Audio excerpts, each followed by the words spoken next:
Hi, Ryan. Hello, Rachel. How are you? I am feeling a lot of things right now. There's so much going on inside of me, just like the episode of the show we watched. There's so much happening right now. How about yourself? How are you doing? I'm feeling a little overwhelmed, but kind of like it's positive overwhelmed. There's lots of good things going on, while there's there's annoying things going on too. Can one be whelmed? There's overwhelmed and underwhelmed, but could you perhaps be whelmed right now? Is that actually a phrase? Is that a word? Or is it only over and under? I can't tell if you're asking it or if you're quoting it. Am I quoting what? 10 Things I Hate About You. Oh, you know me. I'm a big fan of that film. I'm always quoting that. If you go back through the podcast, everyone... Shut up! It's a well-known line! Did you know there's an even better well-known line? Yum Yum. Oh, great. You want to tell us about that? Yum Yum is actually from Star Trek Discovery. It's set in other places, but that's the definitive moment that we talk about. We talk about the moment where an individual who's not developed enough to be classified as a character, in our opinion, is offered the opportunity to go kill one of the antagonists. It's not the antagonist of the season. It's not the antagonist of the show. Just one of them. Just one of them. And her reply is yum, yum. It was a moment of absurdity, hilarity, and it was sexual. It was very horny. She licked her lips, threw her hair back, and breathily said, yum, yum. And we were inspired by that line. You were. We were both. Don't you lie. You've been on the podcast. Rachel, you're a co-host. You've said it before. You were initially. We were both. You dragged me along. No. You dragged me along. And now I just have succumbed. She is someone who loves the line but doesn't love to admit it. Because it's such a... I love what the line has become. What it represents. And what it represented for us was a shift in our lives because we were forever changed and we decided to start podcasting because we would have very heavy discussions, long discussions about episodes of science fiction TV we watch, whether they were new to us or old to us. And we thought, let's make a podcast about that. Let's do that exactly. And we've covered Star Trek Discovery, Babylon 5, Space Above and Beyond. And now here we are at the end of the road for the episodes of The Expanse. We have reached the season 6 finale as well as the series finale of The Expanse. And The Expanse was something new to us. We had never watched this before. This was our first time through. We would always say, don't give us any spoilers. We're first timers. We don't know anything. And some people would drop some things here and there, but we made it. We can no longer say we haven't watched the show because we have now watched it and we're here to talk about it. There's so much other things related to The Expanse. There's the books, there's the game, there's the comic books as well. I know you're interested in those graphic novels, Rachel, especially one in particular. Well, I'm also interested in a particular novella. The Fred Johnson novella? The Gaunt Belter novella? No, of course, Rachel, you are all about Amos Burton all of the way, and we'll get to have a whole segment of you talking about Amos Burton and how much you adore him. But we have not really gone through the source material. Well, I say that, but Rachel and I have started to go through the books, and hopefully, in a short amount of time, we'll start making episodes about those too, because we're loving our journey with The Expanse. We don't want it to end, But especially after having watched the finale. oh, it makes you just hungry for more. That's what Rachel's really getting at here. And if people are hungry for more of our stuff, you can go over to our Patreon, get bonus content that doesn't make it to the main feed, or get episodes early so you don't have to wait around. You can be a part of the community Discord as well, in which we chat about things, we share stuff around. There's a spoiler thread that Rachel will be able to look at. We'll be able to come look at that soon enough and see what people are saying all along. And there are people who make predictions of what Rachel will find particularly yum in an episode. But what was the name of this episode, Rachel?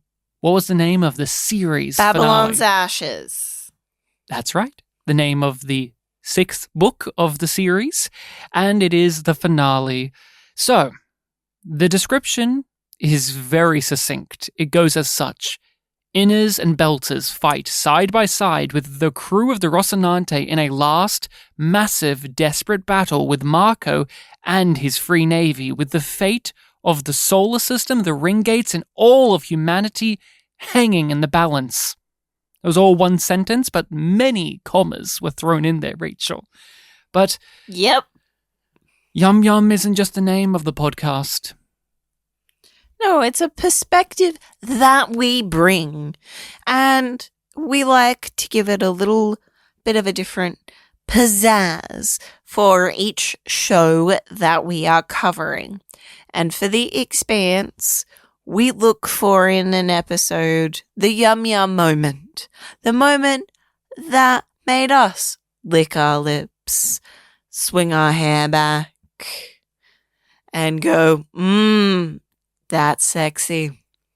The show started out horny. It maintained the horniness in a very strange fashion. It would be dry as a bone, and then suddenly that bone would become erect, and you were just shocked that there was sexual stuff here. Nipples. Female-presenting nipples at that. Amos Burton having sex. Did the finale bring us back to where we began with the horny? No. Really?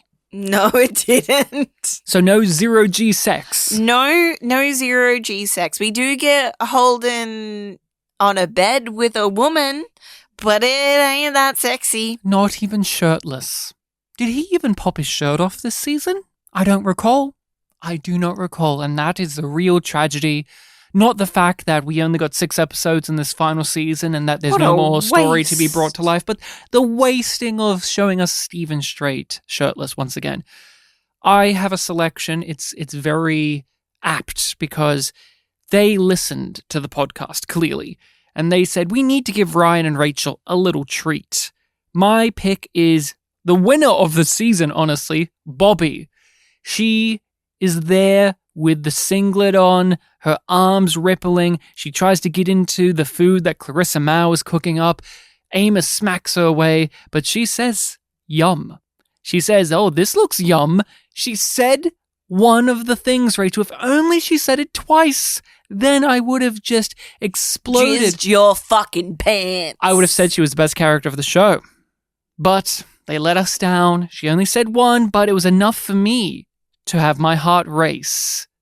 Rachel, what was your regular yum pick? I guess I'm just going to copy you. What?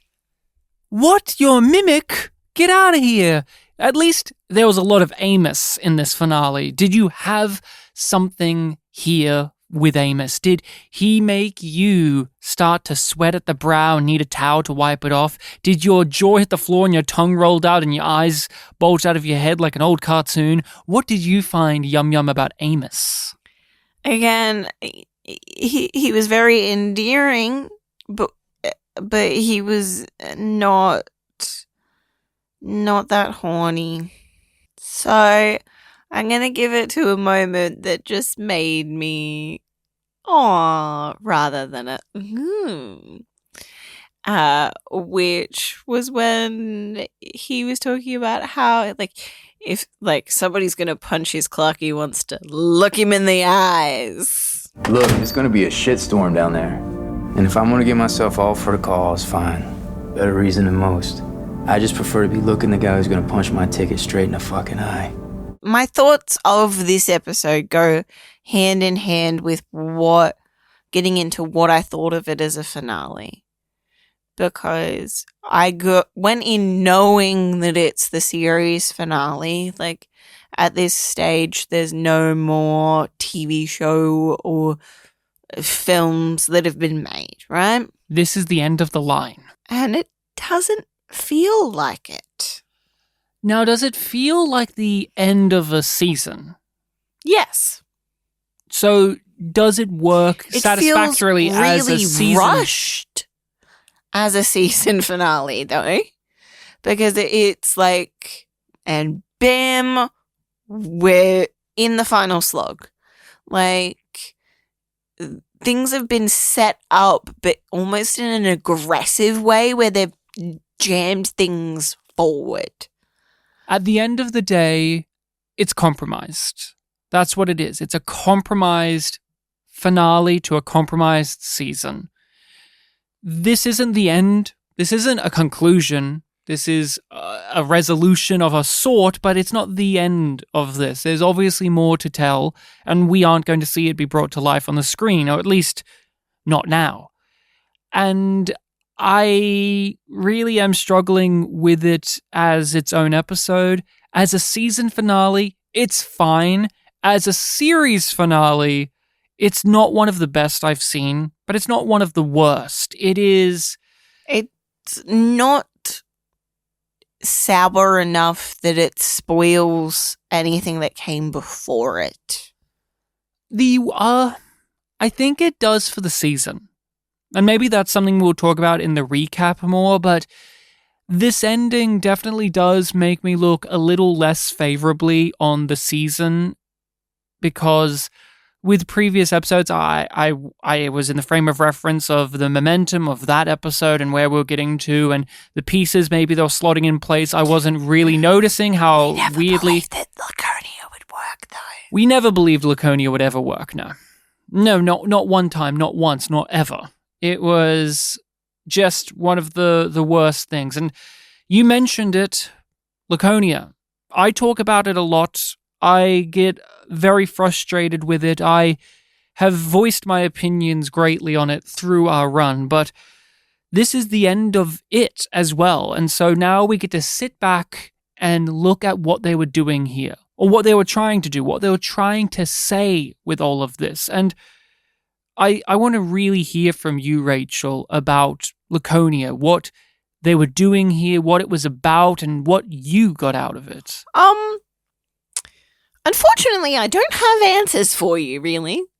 I just have maybes. Maybe it's here because this is what happens in the books. Maybe they put it here to try and help push for another season. Maybe because fans of the books would have been expecting it. Maybe because fans of the books know that this needs to happen here so that this can happen later.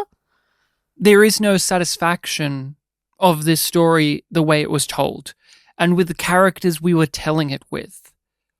We have not read up into that part of the book series, right? We are just scratching the surface of the early parts with the first book.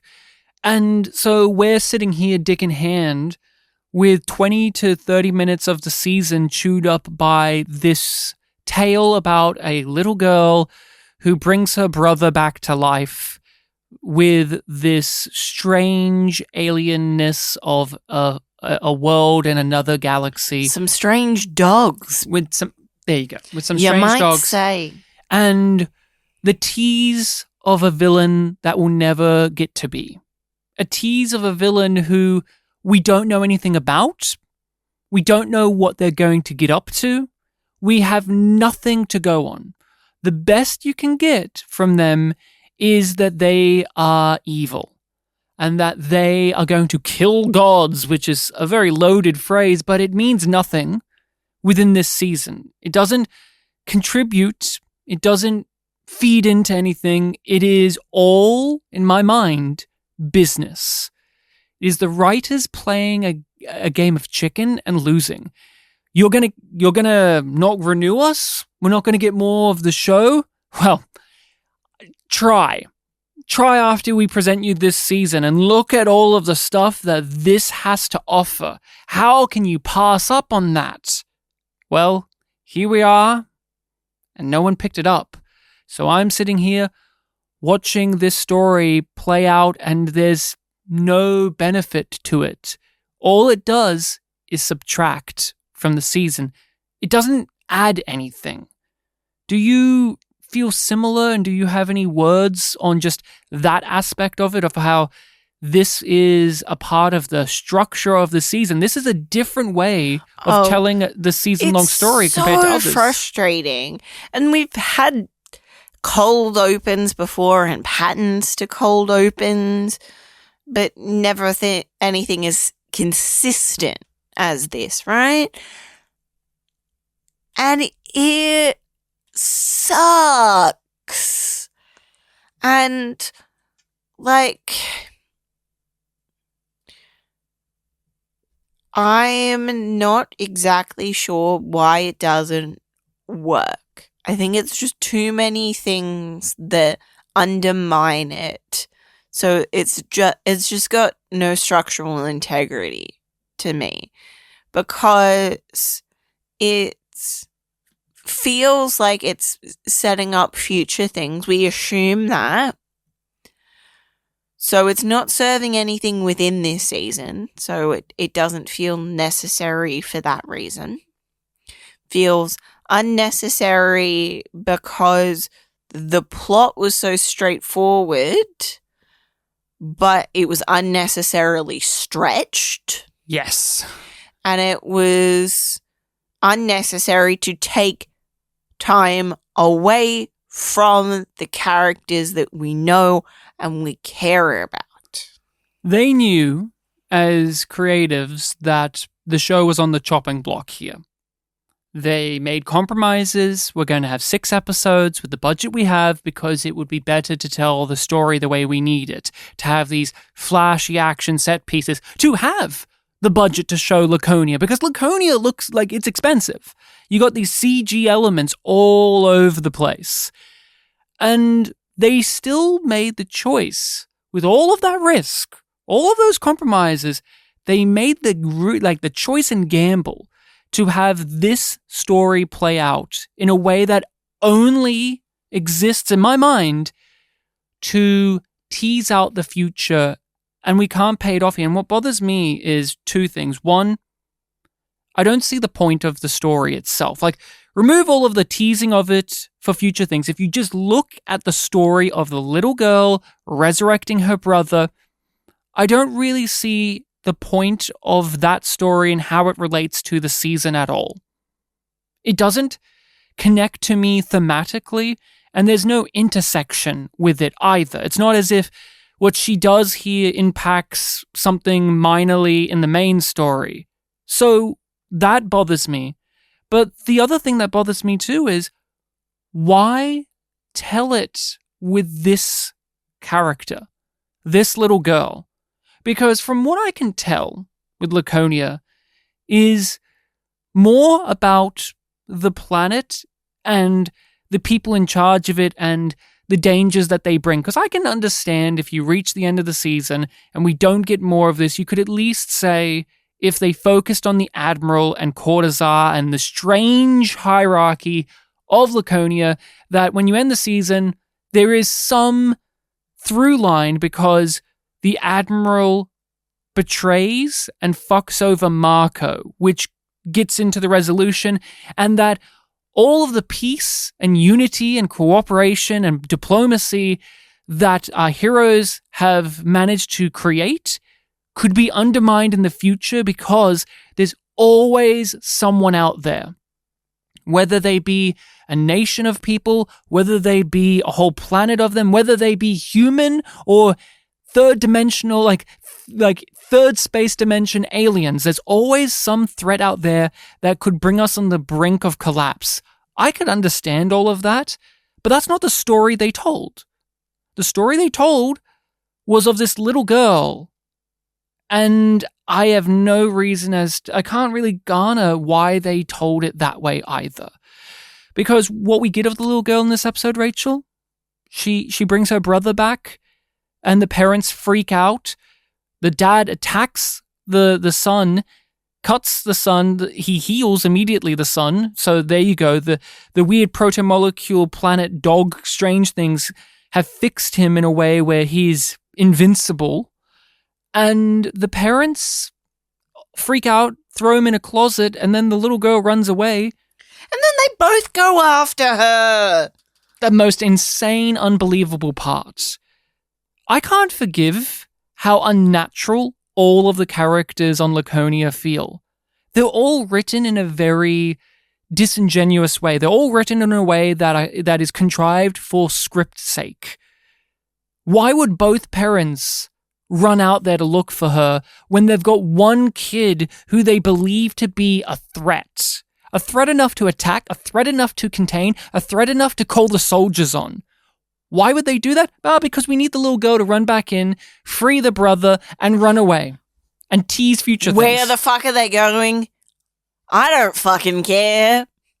And what do they do with that relationship? The brother sees things. She keeps on disregarding her brother and not spending time with him because she's more interested in doing her own shit. So it's like, yeah, your siblings, but I don't see why you care about your brother. Don't even fucking remember your names. Kara and Zan. We got told that in our community Discord. Kara and Zan, and I'm just like, I'm glad someone remembers their names. You're scared of me. I know, I'm sorry. Zan, the soldiers are coming. We have to go.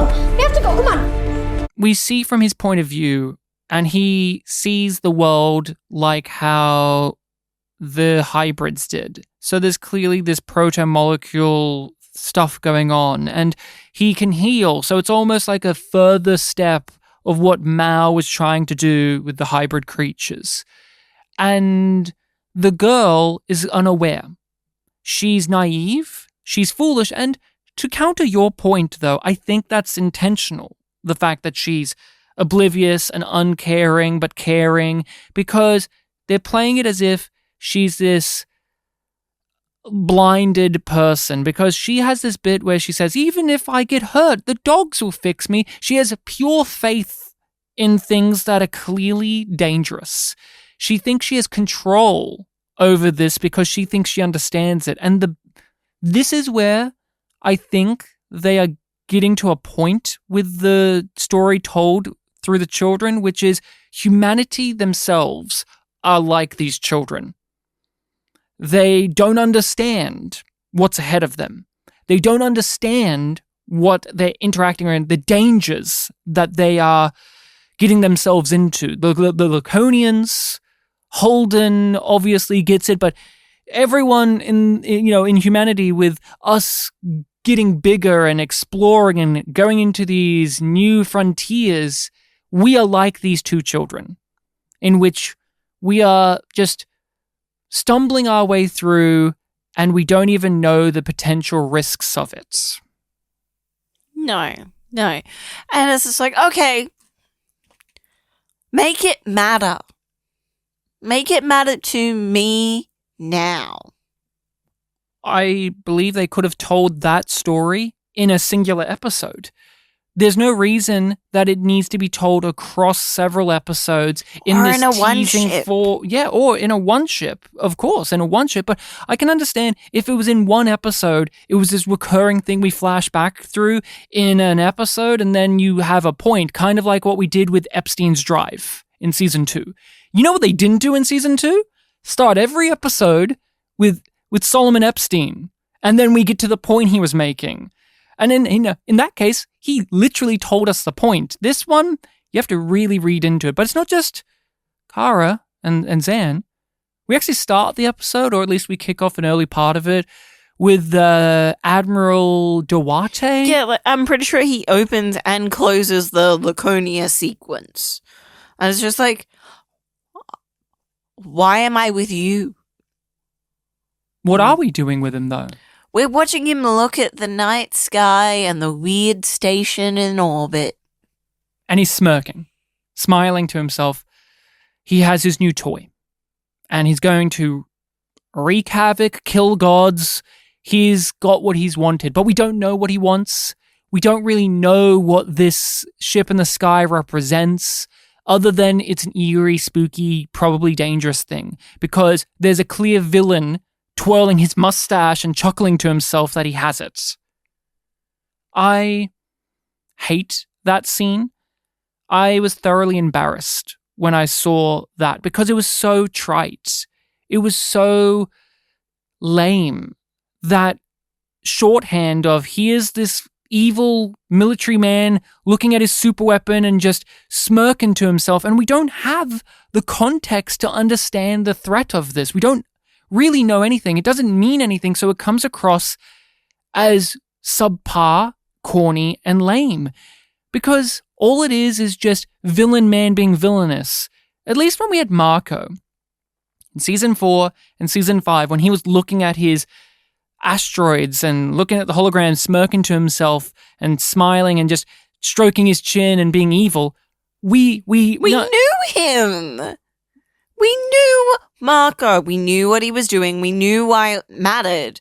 We had a firm understanding of the plot, the characters, the stakes. And it made us care. We were invested in that moment and seeing it from that perspective. None of those things apply to this fucking dude on Laconia. None of it applies to Laconia because the only thing you can apply to Laconia is questions. What does this mean? Who is that? What are they going to do? It's all speculation, no substance. And it breaks my heart that they didn't flesh out this Admiral character at all. They introduced him like in one previous episode. And now we're supposed to think he is important and matter enough to help defeat the bad guy of the last 2 seasons? Because he's one of the core reasons Marco is defeated. It feels so cheap that he's the reason that Marco is gone. And it's just like, it doesn't feel like that's enough of a reason for him to exist. If you removed him entirely and Marco still met his fate, nothing would change. And if anything, it gets better. Because we don't have a relationship between the Admiral and Marco. We don't have any. We don't know why they work together. All we can go off is vagaries. We can just fill in some of the blanks, but they're not good enough. We needed him to be more present in the series, so when he flips on Marco and gives him the cold shoulder, it means something. It matters. It has a dramatic payoff to it. It does not. All it does is weaken the downfall of Marco, who, you could argue, is the antagonist of the entire series. It's his face that comes up first when you go to the IMDb page. Yeah, and he's the one that's been the longest term villain. He's the one that's the most fleshed out character. He is an intimidating force, both ideologically, but also in his actions. And part of the reason he gets taken down is because a character we've known for, let's be generous, 2 minutes of screen time decided that it's time to take him down. And that's it. It's not even an active choice. It's just like, he doesn't do it knowing that Marco is going to be destroyed. Well, no, I think he does. I think he does. The arrogance of him saying I'm not going to help you. You were a distraction. Oi dang, Bratna. Like, he knows that Marco's fucked. He just doesn't care. It's just so frustrating.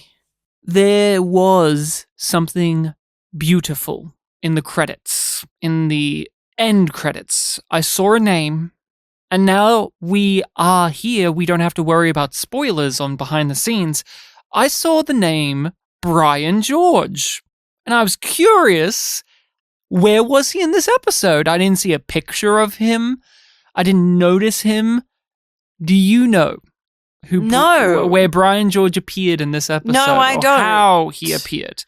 So he's credited because he came back to do a voice of Christian's husband, of Arjun, which is she's meditating and she's listening in Hindi, I do believe, something, and it's him.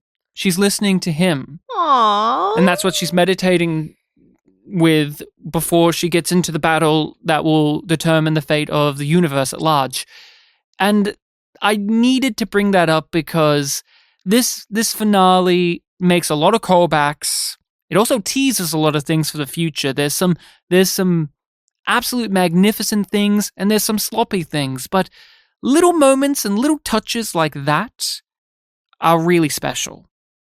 I wondered if we would ever get Brian George in the series again, in any fashion. And we at least got him in a voice, and it's in a way where it's not showboating. It's not making a big deal like, look, he's back. They did it in a way in which if you're a fan and you see that name, you'll be like me and want to do the homework and want to figure out how he factored in. And when you do, you have that reaction that Rachel just had of, "Aww."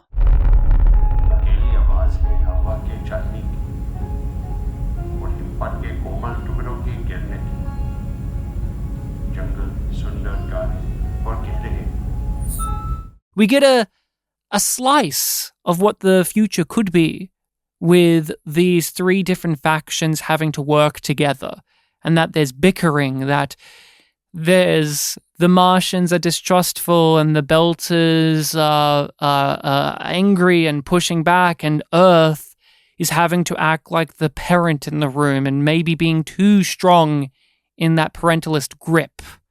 So, Rachel, talk to us a bit about the plans that they present to take down Marco. Fuck over Marco is the goal, and Marco is heading for the ring and sending everybody to the ring with him. They figure out if they attack here, here, and here with these forces, there, and there, it's their best shot. But they have to coordinate. They have to rely on these people to do this thing. Earth can't, none of them can do it alone. They have to do it together. And they have to be strategic, and they have to have trust in the other to fulfill the parts of their missions. And Holden, because of his previous battle with the Pella, makes it so that they have a better chance of tracking and finding where it is in amongst all of They know its drive signature. But we also know that Belters can fake those. They make it a big deal that Holden has a plan B if these things do not work. They're gonna take out those rail guns. They have to take out the rail guns and... well, ideally get control of them so then they can use them. Or at least take them down, because if Marco gets inside of there, then it's all over. It's going to be tough to get him out. And Belters are, doing it for themselves. Drummer gets so annoyed during this meeting at the fact that the Inners are relying on these Belters to throw themselves into the fight, but there's also the resentment from the Martians in particular, but the Inners, that more Belters didn't join up in this fight.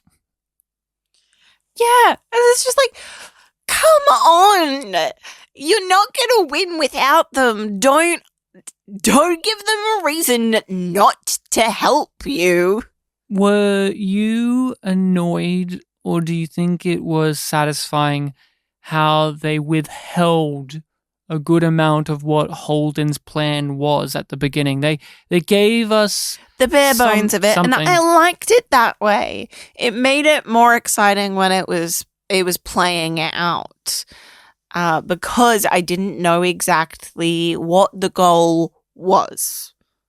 I appreciated that Christian was not satisfied with this. She's a woman that needs things to be much more in focus, and Holden is flying by the seat of his pants with an out-of-the-box maneuver, and she's just not happy with it, but she's going to take it because there's so much to lose. We may as well go with it, and she knows he's James Holden, and he's going to get the job done in the end. But what did you feel about the relationship of the different factions and how even when they have to work towards a common bad, they're still bickering? That it was messy. I liked that it was messy. And it made sense that all of these people were acting the way that they were because they're pretty much all faces that we know. And there are all communities that we know, and all, like, the nationalistic identity of each of them is well known to us as well. So there's so much depth to this scene because of all of that work that's been put in beforehand. I am also a fan of how it is a book ending as well, because this is the start of it where we see them in war times bickering between themselves, in which you can understand it's life and death. There's so much at stake here that people aren't thinking clearly and rationally. But when we get to the back half and we see the diplomacy version of this with the politicians and the people in charge and the people whose career it is to supposedly smooth out these rough edges, they are just as messy and just as personal and just as filled with vitriol. So I liked how we got to see both sides of this, and how just because one was rough doesn't mean the others are going to be smooth necessarily either. It's deeply satisfying to see this happen because it was something that in the show, it kept on being highlighted. That'll never happen. That'll never happen. That'll never happen. They won't take, especially from the perspective of the belt, we'll never get a seat at that table. And Drummer's got a seat at that table. In both ways. In both the war effort and the cleanup effort of what happens after war, which they talk about later. Of war doesn't end just because of the battle and because... Doesn't end on the battlefield. That was a great couple of lines from Christian. There are many odd things in this episode. And then there are some that are really sweet. Like, they have this little moment on the Rossi where Bobby is kind of reminiscing about something that Alex used to say. And that she's going to start telling people this. And it's like, oh, that's cute. That's sweet. And it's just like, oh yeah. Like, they're making sure that it continues to matter that Alex is dead. And that it impacts everyone, yes, not just one or two. And also, they really keep tying that into the idea of the Rossi being legitimate salvage too. The fact that it's Holden and Bobby talking about Alex is good as well. We haven't had too much time with Holden reflecting on things Alex used to do. It was a very good moment as well for Bobby, because she was the one that was closest to Alex in the back half of the show itself. And had most recently spent the most time with him, even though we found that as audience members to be excruciating. They're Martians who... Can you imagine if the Bobby and Alex scenes were the cold open of that whole season? No, because that would have actually tied into something, unlike Laconia. But it was something meaningful because she talks about how Alex used to always resent the fact that people thought that the ship was stolen and that that it wasn't legitimate salvage, but also that perhaps it was a ship looking for them. This personification, this almost spiritualizing what Alex they do. Has always done, always done with the Rossi. And he was the one that was developing over the course of the show the idea of fate and how much that weighs in to what they do. Because how much of this is just circumstance? How much of this is just we find ourselves in a mess yet again? Or is this fate? Is this destiny? And it's never been a huge element of the show, but it was always cropping up here and there, especially through Alex. And even though Alex is gone, it is being tugged at once more. And are you happy now with how Alex's death has been handled throughout the series? Because I find this stretch of them continuing to deal with their grief much better than the immediate effect. He was the glue that held the crew together. And now Bobby, Rachel, out of all the people, a Martian, is becoming slowly but surely the new Alex.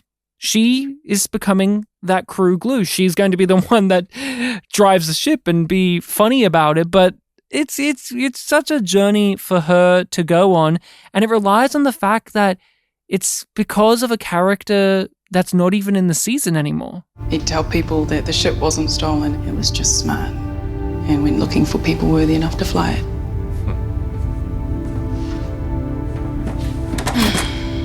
When we're done with this business, I'm going to tell that story a lot. Amos is one of the best characters of the show.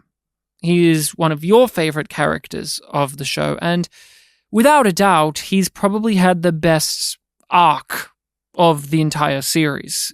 I think we should kick off first with the boss conversation with Naomi, because Naomi is noticing that Peaches is calling him boss now, and the relationship he has with Peaches is very similar to what he had with Naomi. Mirroring, yeah.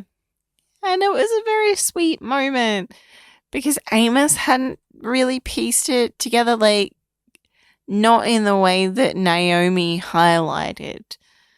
And it was nice to touch back to season 1 and be reminded, oh yeah, he did do that all of the time.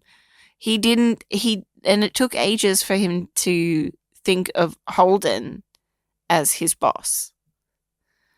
And that boss and captain are separate.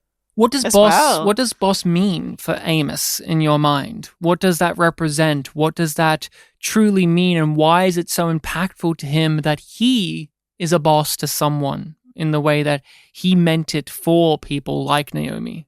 Yeah. I think you're not the person who's been decided to be in charge. You're the person who I'm putting in charge. You're the person that I'm going to stand behind and that I'll report to. It's a person I trust. It's a person who I will follow. It's a person who I admire. For Amos, he constantly imprinted on people. He constantly was drawn to others, wanting to better himself or at least be in the shadow of people who were better than him. And now he has become that for someone else, and it makes him have a moment of pause to think how far he has come. And it makes us think about how far he has come, that Peaches is calling him boss, and she means it in the same way that Amos has meant it. Then we have the conversation with Peaches, where he says he's going to go down to the planet. He's going to go down to the nuclear station, and he's going to risk his life. And it's dangerous, but it's got to be done. And she just comments that for a person who doesn't think of himself as a hero, he ends up doing an awful lot of heroic stuff. And it was great because it's just such a clear-cut moment that it encapsulates who Amos is and how far he's come and how he sees himself and how Peaches knows him. Which is great because so much of Amos's stuff has been people being like, I don't know what that dude's thinking. Does he want to kill me? Does he not? Is he gonna fuck? Is he gonna fuck shit up? What is he capable of? I think that statement from Peaches is probably the best in terms of getting at what the series has been touching upon, which is, what is it to be good? What is it to be a hero? How do we become these things? What does motivation do in that factor? Your responsibility, your leadership. Because we've seen everyone of our protagonists, our heroes, struggle with that. Holden especially so. But Amos as well. Amos has spent many seasons where he tried to make choices on his own and they weren't the right ones and he didn't know how. And it was just this emphasis on my actions and what they mean. And I think what the series has been really hammering in, especially with Holden, but with Amos as well and Clarissa, gets to the heart of the matter is, it's about how you don't think about it. It's about how you just do what is right because it's natural, it's moral, but you're not thinking about the ego of it or the implications of it. You are just doing the thing. And perhaps because we are nuanced individuals, because we are people with layers, those things can actually get in the way. We think so much about it that it can actually impede the good.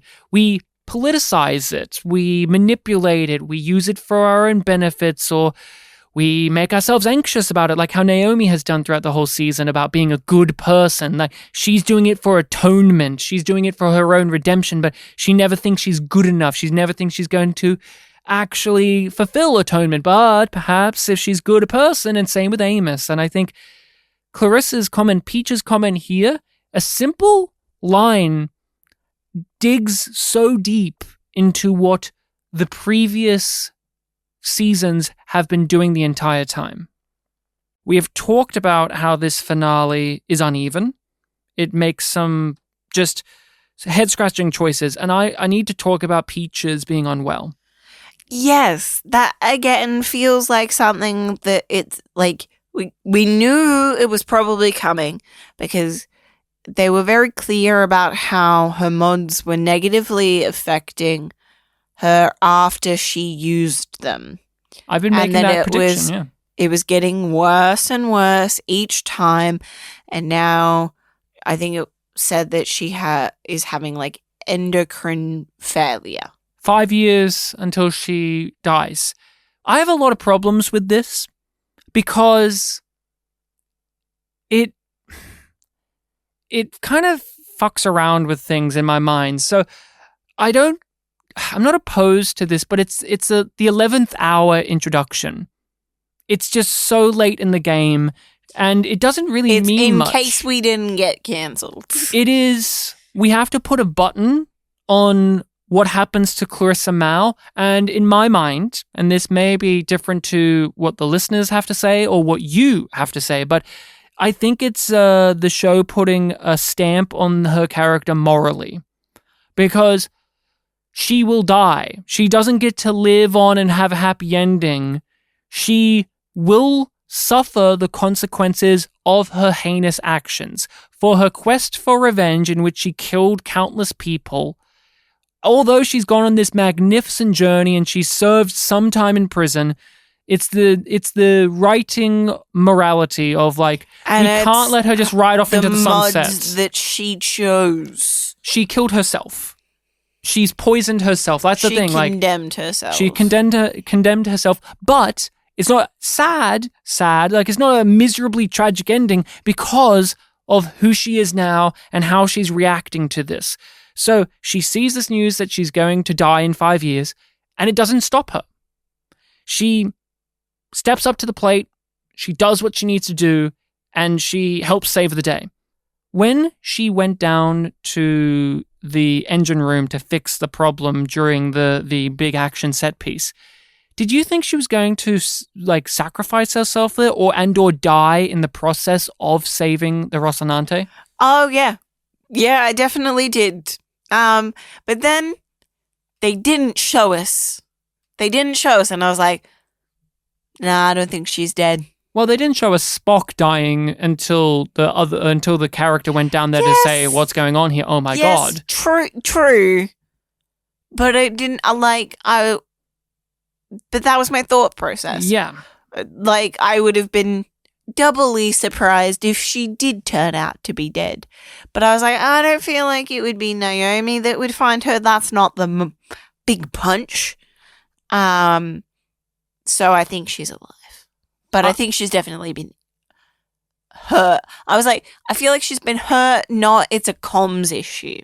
Well, I was wondering if either she got hurt or because of her illness, she was knocked out. That was my immediate reaction. You were there. When I saw that, and then Amos said, well, we've got an engineer. It's you. That's a nice moment, but I thought it was going to be a dramatic irony because know that she's dangerous because she can't keep it together physically. It's not because she's mentally impaired. It's because she could just fall unconscious right then and there from the pain of it.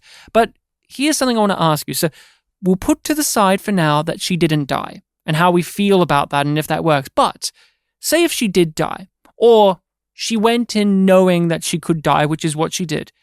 Is it more impactful or less impactful for you as a viewer with the knowledge that she knows she's going to die in 5 years? Less. Because she knows her sort of maximum mortality. And, after people get that kind of news, even if it is like 5 years, like it's a max of 5 years, a lot of people go into risk-taking behaviors when they get that kind of news. Or at least it could put them in a place of understanding the finality of their lives, the mortality of themselves. I would have felt very differently if instead Naomi and Clarissa find out when she gets pulled out, like she gets put in the med bay thing. Yeah. And it's just like, bam! I also don't like the implication one could make that Clarissa performed this action because she knows she is going to be dead anyway. I think she's proven herself to be heroic enough that she doesn't need that justification to do what she did anyway. And it doesn't seem like Naomi believes that either. So I don't think it adds much. But also, what do you feel about the fact that she didn't die? Like in this big section in which she's feeling unwell and she's in this precarious situation in which everything's flying around and she's knocked out. She didn't die. It didn't feel cheap. It didn't feel like a cop-out. Even though it's like, it's leading us to a conclusion and then it doesn't happen. The ratcheting up of the tension still works on its own because all of those stakes are still true. It's not just so that we feel something. It's like, yes, those are all realities. Oh, you're gone. No such luck. I didn't use my mods. Just a ratchet strap and some elbow grease. I'm gonna earn my keep. This was the good stuff. My favorite scene of the episode was the dinner scene. was Peaches making a meal for everyone. It was very just delightful. It was a moment of pause, a breath before we went. Before the storm. And it's a found family. Here are all of these people from different places, different walks of life, people who are at each other's throats throughout the series. And now throughout all of the that season, even throughout the season. And they've dropped all of that. And them sitting to have dinner and chuckling and smiling, and Amos eating from the pot, and Bobby just scoffing it down, and Peaches just worrying that her food is good enough and isn't too salty. It's just a really... I keep coming back to it, but it's a streamlined and effective and simple way of communicating how much things have changed, and how what this series was doing was building up the foundation and the structure of what this moment is all about. I don't feel like it's that surprising to anybody who's been listening to our coverage that we really like this scene, because we refer back to the lasagna scene a bunch. Why are these scenes so moving for you? Relatability. And the reality that food brings people together. And it is showing them in a very sort of primal way. Because food is fuel, it's necessary. It's a reality. And the way that they come together to share that moment, and the act of service of making it, and how everybody tries to do their sort of their bit, even if it is just showing up and trying to steal some of it before it's plated up. It's not just there to fill out the time. It's not just there to get at those points, but I am so thankful that they also shed light on the characters, and you don't even need dialogue. Just Amos eating from the pot says everything you need to know about who Amos is. This was their way of preparing for the hunt. We got a denouement, a montage of everyone getting ready for taking down the big bad. We had Christian meditating. Something very serene, something very specific to her. She's from a different culture. She has the hints of spirituality as well. It's not been a huge part, but it's been present throughout the show. And then we have Drummer. She's all business. There's nothing personal left for her now. All of that's gone. All she has is the job. So she's suited up. She's making sure everyone's in line with what they have to do. And I think that tells you everything you need to know about where our ensemble of characters are. Them preparing for the hunt, for the kill, for the attack, for the savior, for saving humanity. We got to see 3 different versions of what that looks like for these people. And I think all of them said so much. And Drummer, how do you feel about her overall, and how we've had to see her lose so much so that way she can strike back at a person that she feels has taken it away from her, only for her to still not be able to get what she wants? She's come so far from being a character that we didn't even know her name, hasn't she? Mm-hmm. And I get why people were kind of annoyed that we weren't calling her by her name, but it's like the show didn't.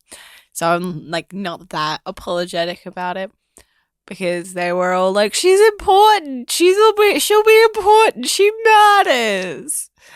And now I'm like, she's important, she matters. And she gets fucked over so much. But then it's kind of we get to the end point of the episode where she's a president. She loses this battle. She wounds Marco, but yes, that's... she gets the job done, but she doesn't do it as well as she wanted to. Like, she does enough that, like, it would be considered a success. She disables the ships, but they're really fucked over in the process. And Marco still gets away. Yeah. And then she... But, like, yeah, it is. For some reason, I thought that it was a fake out. No, Marco faked her out. He hid. He pretended to be the freighter, which is a brilliant callback, if I'm not mistaken. I was thinking that too. What the Rocinante had to do in the first season to get by, to be unseen, like to not be seen. He pretends to be a thing because they aren't going to attack the freighter because that's not a valuable target. They need to attack these other ones. Then he flips around and he shoots the shit out of them, and it's Walker who sacrifices himself. Because he gets there first. And that conversation with Drummer that he has over those comms, we don't see in his ship. No. We're firmly with her. And his face. And how fucked he is. And we understand that interaction and we feel for him. And we feel for her. It's a double-edged sword because what he's doing is great. It means Drummer doesn't have to die because she's going to ram Marco's ship and is probably going to set off the fusion reactor, all of that stuff. But there's a bit of sweet quality because it's yet another person she loses. It's yet another person who, because of her status, because of her leadership, has had to be sacrificed for that itself. Drummer's too important to die. Walker's going to give up his own life and his ship to try and take down Marco. And Marco, he gets away, and that's the salt in the wound. And now Drummer has to tuck her tail between her legs and limp back. And I liked the bit in which the communication came through that wasn't the Marco's ship, but it's like it's already happened. Drummer's already been fucked over. She's already been attacked, but now she just has to go back. But there were consequences to what Drummer did. She, with Walker, did fuck over Marco's ship, but we lost a very important character, Rosenfeld. We lost Walker, but we also lost Rosenfeld. She died, and the fact that nobody cares except for is Philip. A really big push for Philip. Her death was upsetting. Was upsetting because I know you've said like she was a bitch and she was just like this awful person, but I think she was very understandable. Like, you weren't meant to agree with her. You were meant to understand her, and I did. Well, at least that's my opinion. I think you were supposed to understand her. You just weren't supposed to side with her, side with her morally. Like, you sided with her in terms of the fact that she was a voice of reason and she was acting like a pseudo-mother figure, but also she was amoral. But I felt for her because she was still a person. It really highlighted how, with good characterizations, you don't need to like a character to care about a character. Like, I didn't like her, but I cared about her death. And not only because it's, like, a motivator for Philip, but because, like, she had worth as a character and as a person on her own. And we knew her wants, her desires, her beliefs. And it just stinks that Marco completely disregards that, where we, the viewer, and even Philip, who butted heads with her at almost every turn, could recognize that. Because and Marco doesn't care enough. We can appreciate the sanctity of human life. And Marco doesn't seem to extend that beyond himself. And, maybe Philip, because he sees Philip as an extension of him. He says as much. You are part of me. We have some problems. And, earlier as well, when he's like, the name we share. We have acknowledged some problems about Marco's downfall, and we will shed some more light on that as we go along, but I have no issues at all with the deterioration of the relationship between Marco and Philip. This being the breaking point is not just this happened. We've had a season or two of momentum towards this moment. And it's not just, Marco's about to get taken down and we don't want Philip to go down with him. Not at all. Or it does feel earned. It's very oh yeah, of course that happens this episode and at this moment. But it's justified, not just convenient. I liked how quiet it was. It wasn't a big, loud, brash, yelling, fighting, screaming scene. He just walks away. Marco himself also was clearly on the edge because he just received the bad news from Laconia, but he's trying to be charismatic. He's trying to be smooth and elegant. And I think turning the phrase into the motivator. Yeah, this is the end. But his conversation about Philip, he's just talking about himself.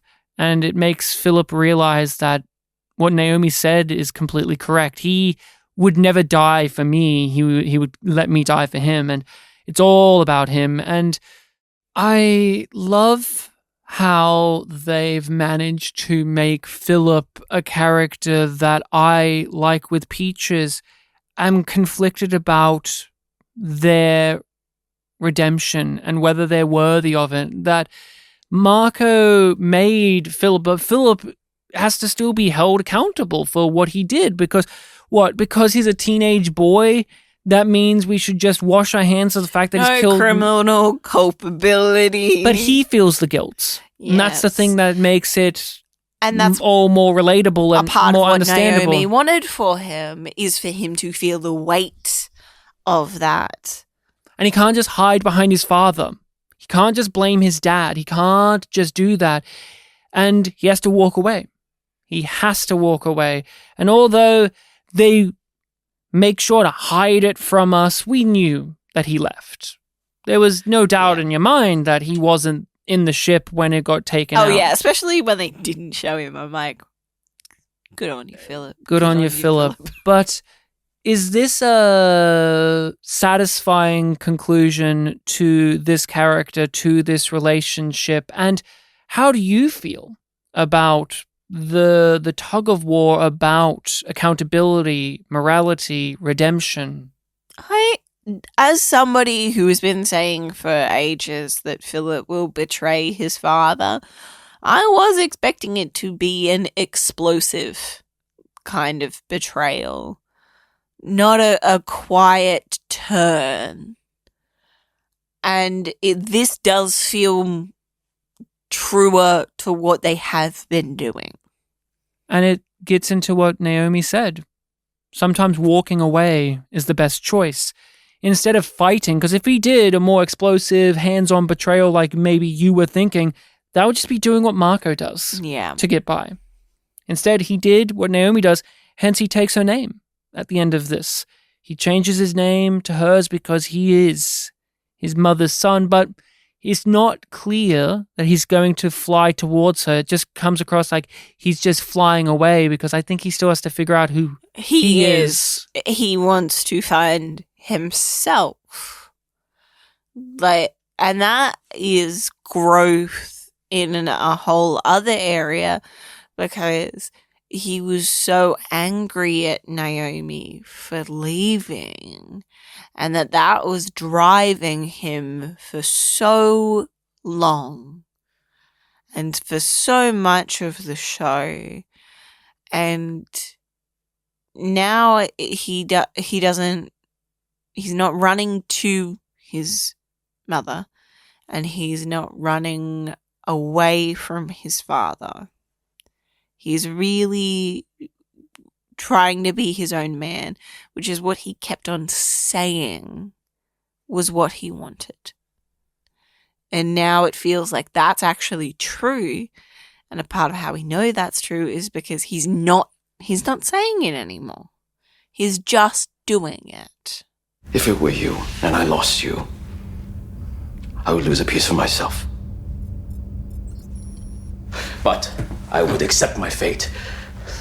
And I would be proud because this is the life we've chosen. When did I choose? You are my son. We have the big, glorious spectacle of taking back the ring space, of fighting against Marco, getting there before he does, and dealing with those railguns. It's all functional. I did glaze over a bit. I did too. There's a lot of schlock in there. I like callbacks to things. Bobby took down the railgun by using the maneuver we met her with, where she was in the power armor and jumping and shooting the missiles. That's how we met Bobby when she was doing like the training exercises. So it was great to see that be used. But a lot of this is just, it's going to work out because there are heroes. And limited time. And there's limited time. I felt the crunch within this section. Yes. Although I glazed over, I didn't feel the peril of it because we have to get through it. We just don't have enough time to really stew on anything. Like, if they had more time, I feel like you would have had more space between those scenes. And between the huge choice that Bobby makes on the fly, which is she destroys the railgun. The mission was to take them out and take them over. But she destroys the railgun system, or at least she makes it inactive, which damns them. Yeah, they lose their weapon, their opportunity to get the upper hand, and now they need plan C. But that's the thing, we didn't have enough time to really linger on how much of a dire consequence Bobby put them in and how they could get out of it. We just have to keep flipping through it. There's a brief recognition of that, and then we just move on. And I think that's where some of this falls apart for me, because although we understand the stakes at large, I didn't really feel the stakes for the characters. I never felt that they were in danger because we didn't have time to feel it. I mean, people could say, well, what about Bobby getting sprayed with bullets and Amos holding her and all that? But the thing that drove me crazy is Bobby is stuck there, right, in her power suit armor. Amos is getting riddled with bullets. He just gets up. He's fine. And that's where, I really don't connect with the big action stuff of the episode. And maybe, the whole thrust of we have to take out this big bad because everything, like we could lose something. We never lost anything. No. Like nothing was like no one died, no one gained, like no villainous force gained something in return of everything like this. The most you could argue is playing around with the third space aliens is going to be a problem in the future, but that's not. It doesn't matter here. It doesn't matter now. The drama part works much better for the reason that it doesn't do some of those things. Like, we lose a minor character, but still a person that we've come to know and trust and appreciate. So we value their sacrifice, and there is a weight to their loss. It's not as much as if it was a different character, as if it was drama. Of course. Or even if it was, if things had gone differently and it was one of her lovers, right? Yeah. And there is very clear stakes in that moment for those decisions, as well as the bigger picture. Like, it will cost him his life, but it will potentially, kill Marco or impact Marco's ability to get through the ring and to Medina, which is what everybody's trying to stop, right? Yes. So all of those things matter, and we are also understand the geography of the battle, right? The sense of time and scale are very clear. With the stuff at the railguns, how many people are in the pods? How did they get the pods? I thought they got them from Drummer because of Yeah. what she did in the previous episode, getting those But those questions stack up. and pop up and stop me from engaging with what's happening in that moment, right? And then because I don't understand the scale or the geography or the aims as exactly, right? The drummer's goal is very clear. Like we said before, how Holden's plan isn't made very clear, and that has benefits and costs, right? Yes. It's for dramatic purposes, which can be very good, but also there are, as you say, drawbacks. A part of the cost is that we aren't sure exactly what's going on, and then we're just being told that these things are going wrong, these things are going wrong, these things are going wrong. And it's just okay, why does this matter? Beyond these two characters. And you know what they don't show? Any of the other fucking teams. So No, but it's well, then I guess they don't matter at all.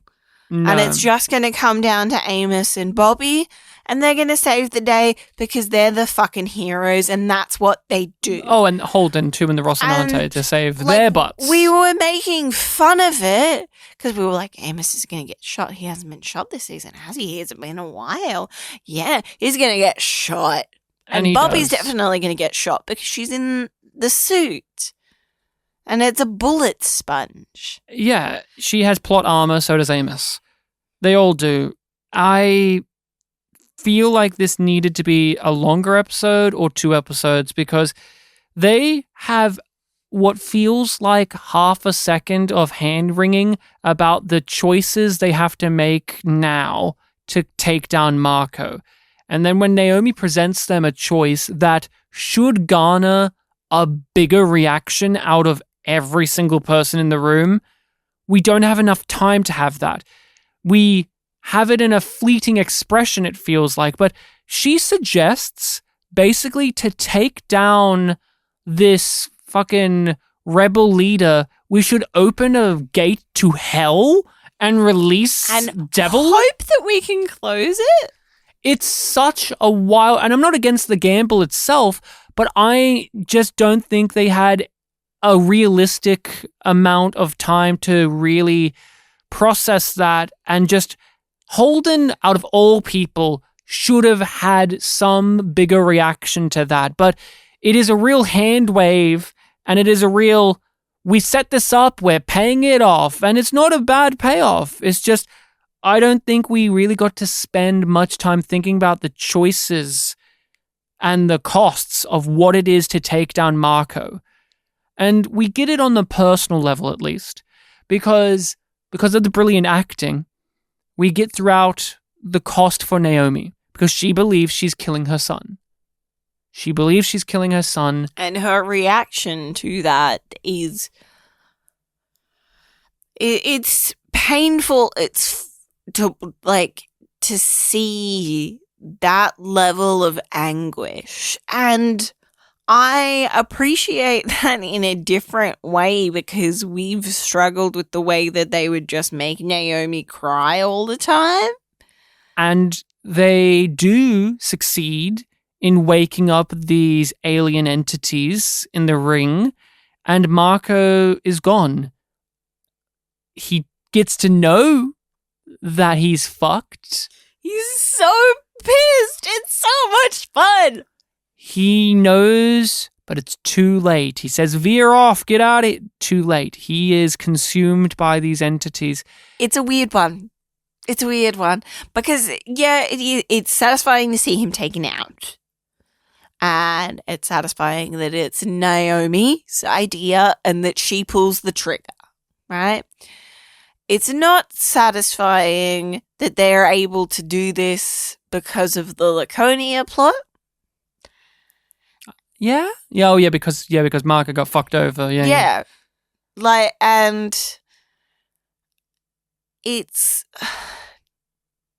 I tend to find villain comeuppances more satisfying when it's very clearly a trap of their own making, right?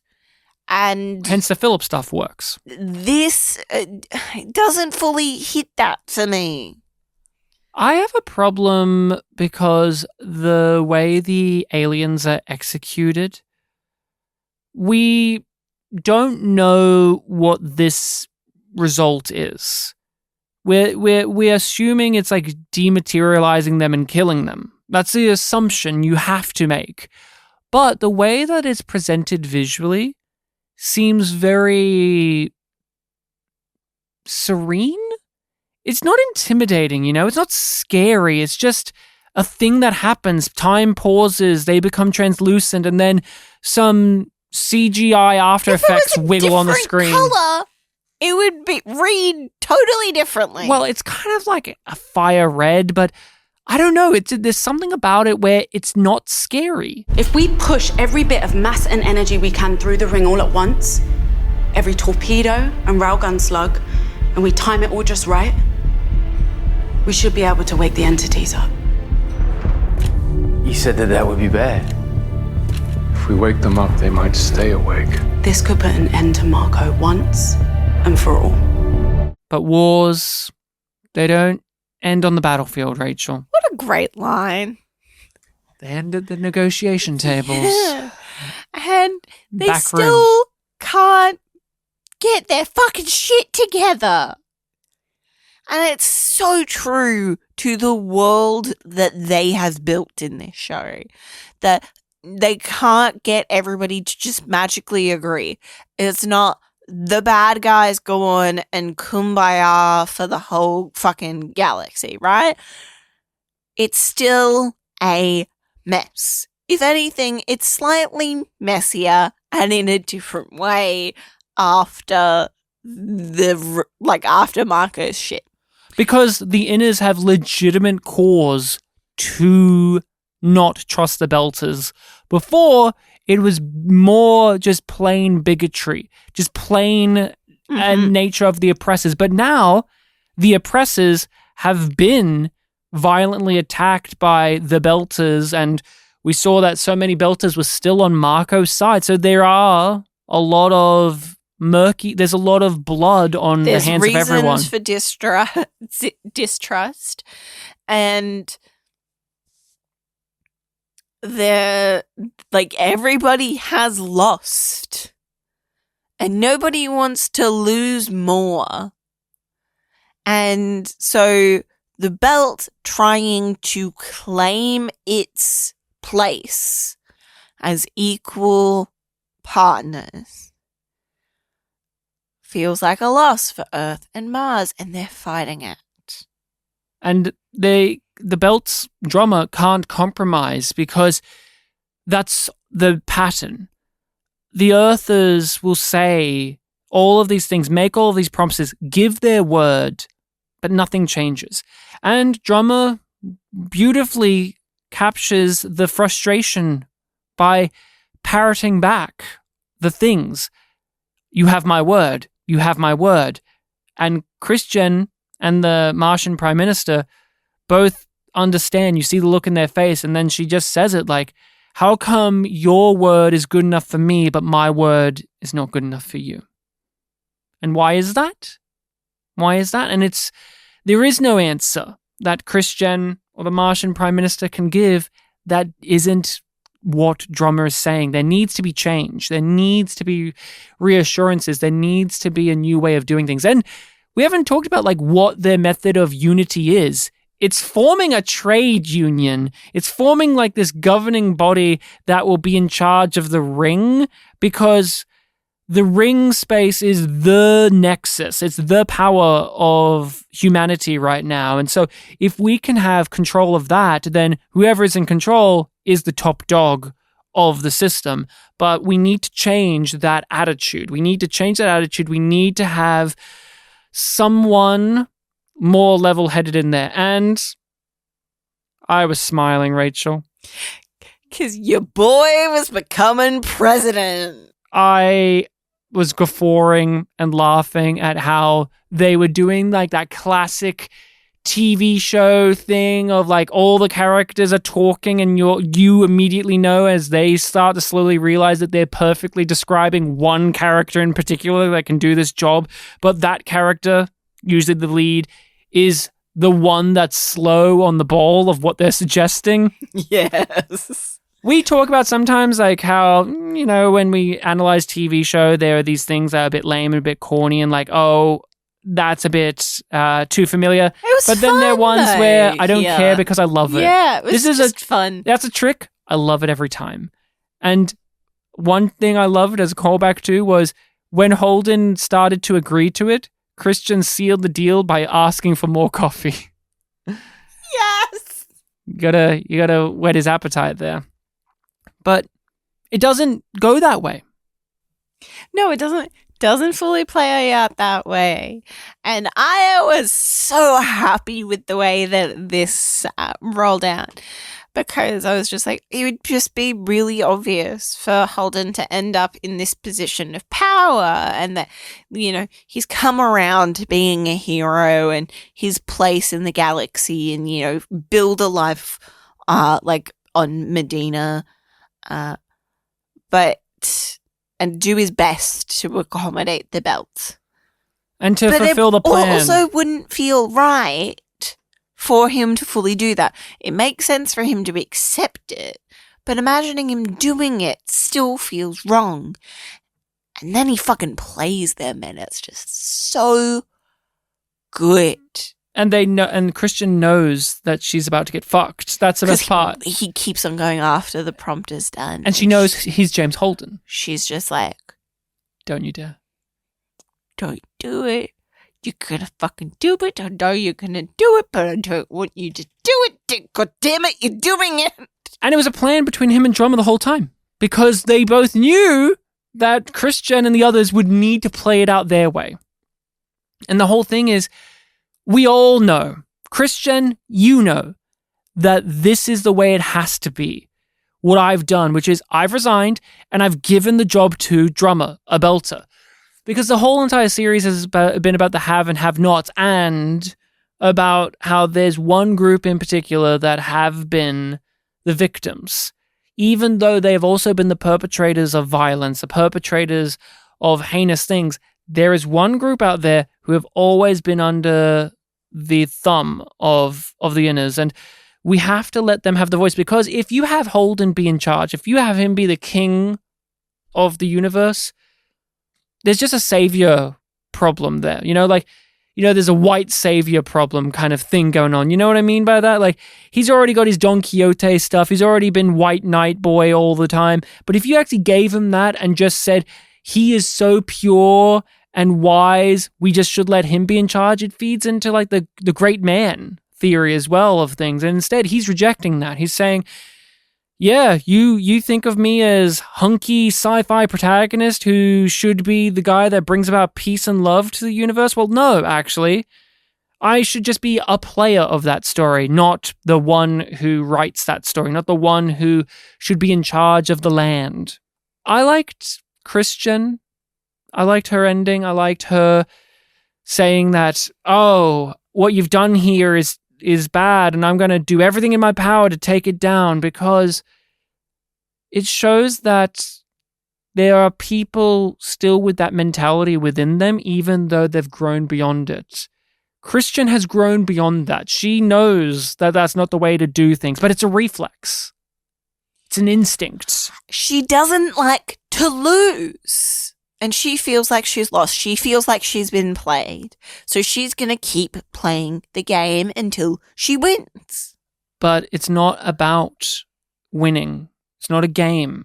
And Holden puts that across crystal clear to her, and she understands it. And I liked, again, talking about there's a lot of bookending here. At the beginning, she said in a very derogatory and scoffing tone that he's a fucking naive optimist. Oh, Jesus Christ, James Holden here again.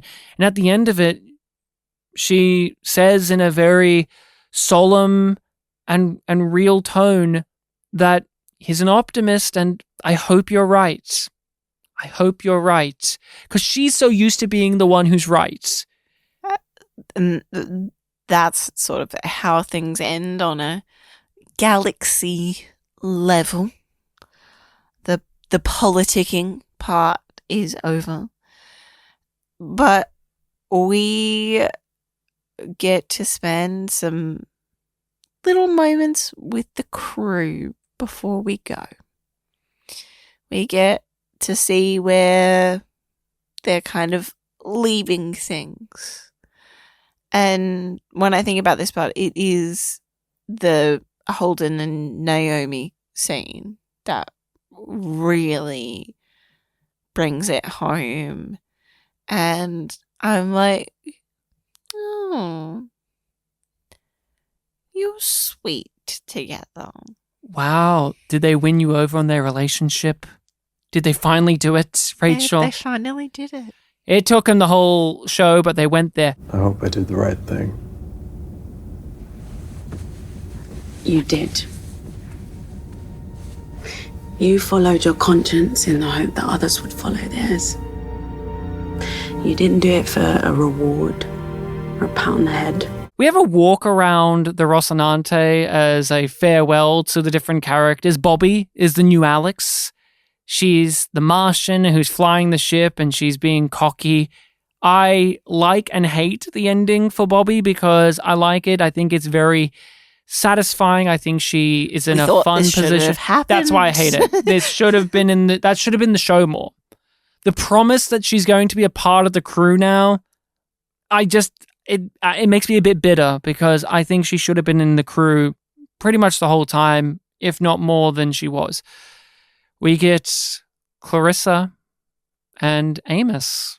Their ending too, and how Clarissa, it's all cute. All of these things are very cute for the Rocinante crew. We leave on a positive note. We leave on an upbeat note. We leave on not necessarily knowing exactly what their end fate are, but more on a tonal end. Like the kids will be all right kind of level, where like, yeah, that they've still got all of these challenges, and Holden basically just lists them off for the audience, and then Naomi's just like, not now, honey. Have 1 minute in which we don't worry about plot. Let's have 1 minute, the final minute, to appreciate who we are, where we are, and what we have become, and what we have done.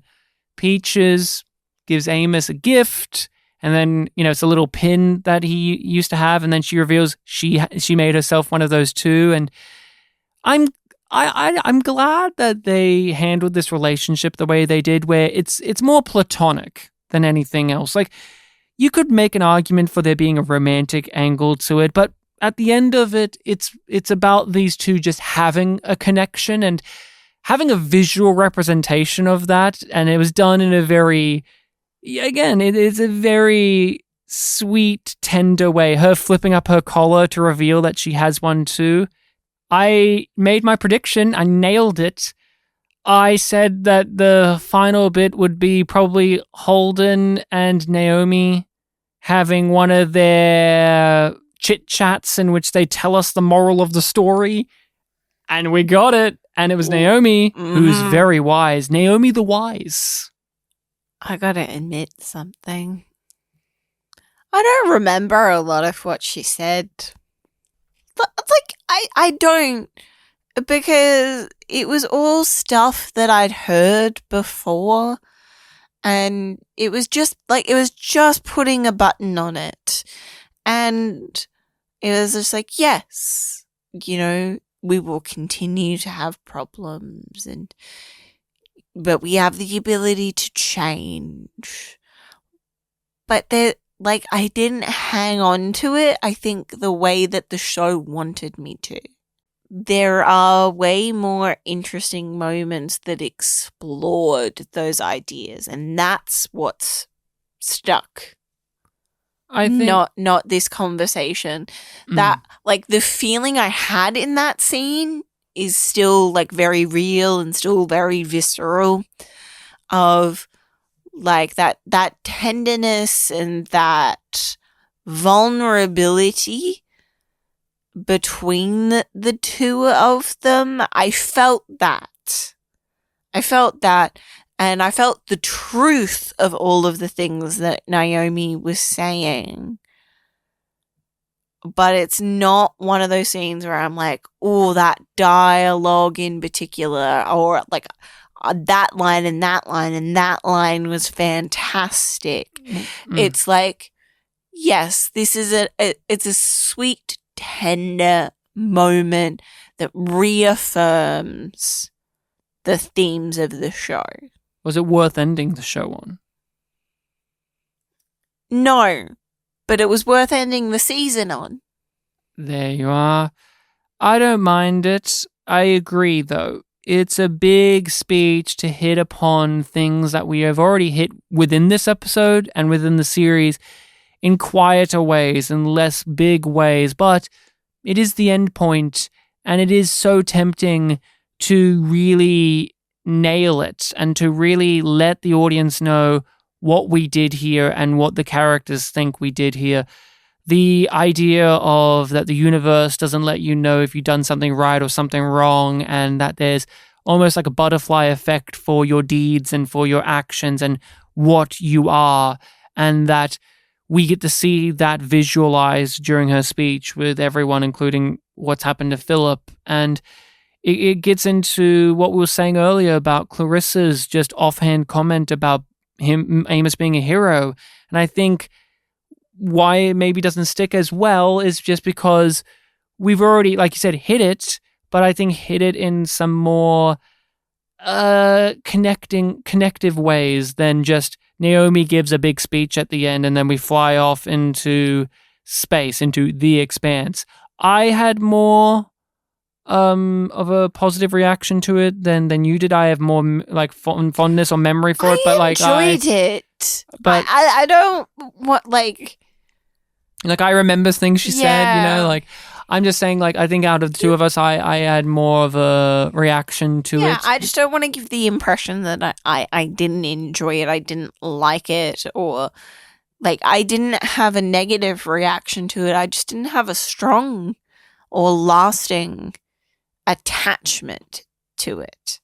This is just really tough to rate on our system because our system is yum being bad, yum yum being good. There's things that I find to be good, there's things I find to be bad. Do I rate this as an episode on its own? Do I rate it as a season finale or a series finale? It's always tough. I think our conversation has garnered a lot, but I still can't help but think about watching the episode and feeling the cracks in the episode and how I couldn't stop thinking about the outside of the show rather than what was inside the show. Whether it be the Laconia stuff or whether it be the fact that there was no real loss for our heroes, even though the choices they had to make were very, very big ones, and yet it all worked out well in the end. Where's the sacrifice? Yeah, but do we need more sacrifices, more losses? I'm not too sure. But then we had some really great material, the Philip stuff and how that played out. Clarissa Mal, just all of these conversation points about who you are and what you are and your accountabilities, your responsibilities, your actions all hit so well that I am going to give this a yum yum. Yum yum. As a series finale, I do think that it's a yum. Yum. As a season finale and as an episode, I give it a yum yum. Yum yum. So it is a yum yum as well from me.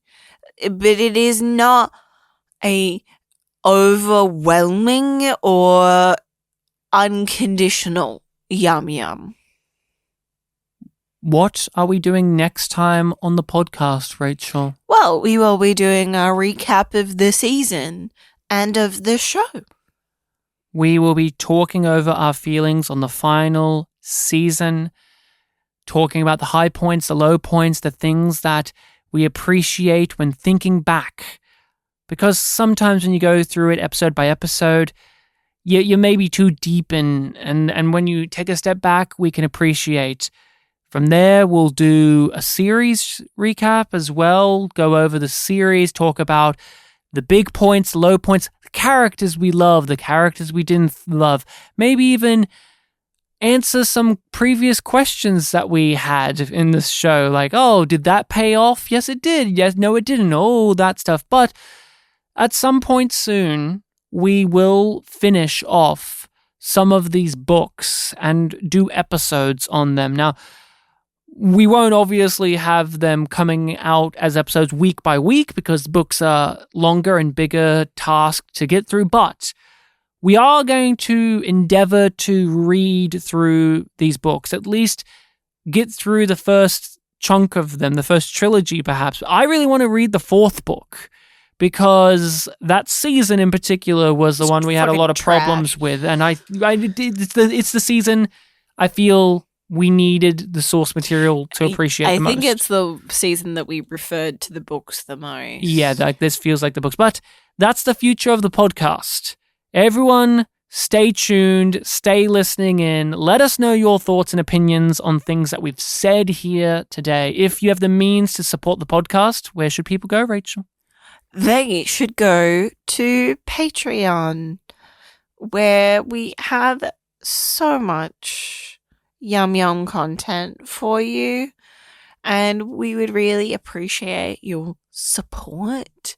And if you do not have the means to support, then leave us a review or a 5-star rating on Spotify or whatever podcatcher you are using that allows reviews. Share the podcast around, let everyone know that Yum Yum Podcast has went through the entirety of the Expanse television series. We even did the one-ships. If people are needing a companion podcast for their watch-through of the Expanse, whether they're first-timers or they're veterans, and would get a kick out of hearing some people talk about the show, let them know about our coverage. It would mean a lot to us. We had many people show up. Monica got a brief second in which she was at the press conference, and she was just there. She didn't get a line. It was nice to see her. She's just continuing to do her job. Drummers Lovers, they were there. They got a moment to be, but who should have been Prax? Well, they got to mention a Prax, but who should have been at that press conference, Rachel? The Gaunt Belter. I'm not joking. He really should have been there. That would have actually been an amazing him to be bit. the voice of the belt. I would have fist pumped and cheered, honestly, if he was just sitting there in the crowd taking notes. I honestly believe that you would have been almost as excited by him turning up as if Bobby actually said yum yum. The best outcome would have been if the Gaunt Belter said yum yum.